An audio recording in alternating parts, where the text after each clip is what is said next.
December 4th.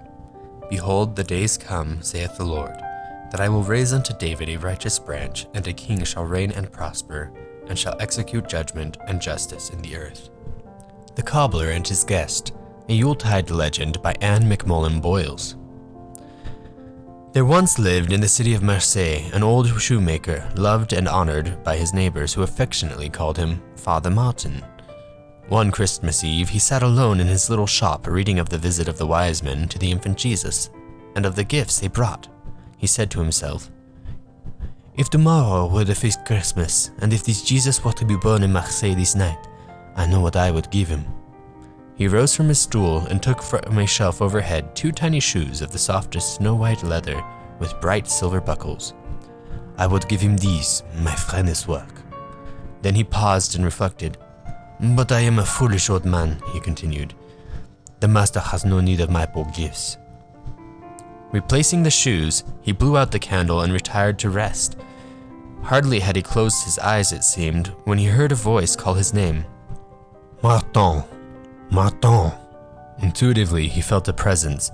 Then the voice spoke again. "Martin, you have wished to see me. Tomorrow I shall pass by your window. If you see me and bid me enter, I shall be your guest at your table." Father Martin did not sleep that night for joy, and before it was yet dawn, he rose and swept and tidied up his little shop.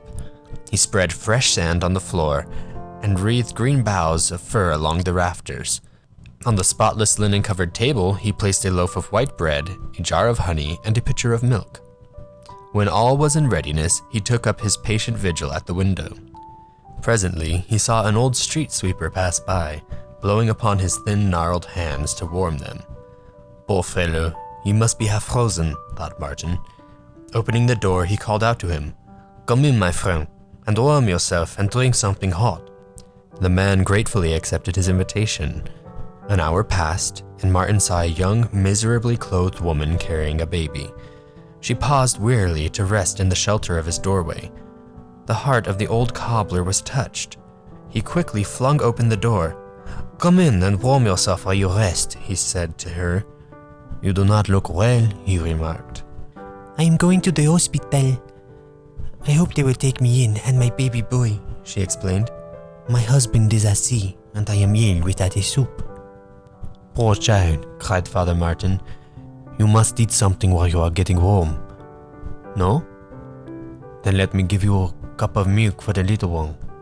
"Ah, what a bright, pretty fellow he is. Why have you put no shoes on him?" "I have no shoes for him," said the mother.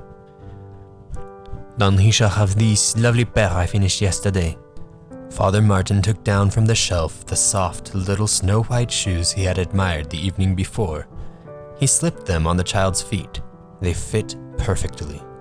And shortly the poor young mother went on her way, 2 shoes in her hand and tearful with gratitude.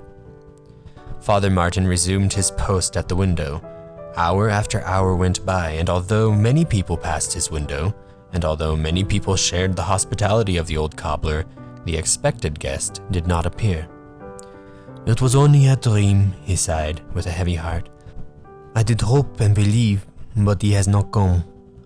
Suddenly, so it seemed to his weary eyes, the room was flooded with a strange light, and to the cobbler's astonished vision, there appeared before him, one by one, the poor street sweeper, the sick mother and her child, and all the people whom he had aided during the day. Each smiled at him and said, "Have you not seen me? Did I not sit at your table?" Then they vanished from his view. At last, out of the silence, Father Martin heard again the gentle voice repeating the old familiar words. "Whosoever shall receive one such in my name, receiveth me. For I was an hungered, and ye gave me meat. I was thirsty, and ye gave me drink. I was a stranger, and ye took me in. Verily, I say unto you, inasmuch as ye have done it unto one of the least of these my brethren, ye have done it unto me."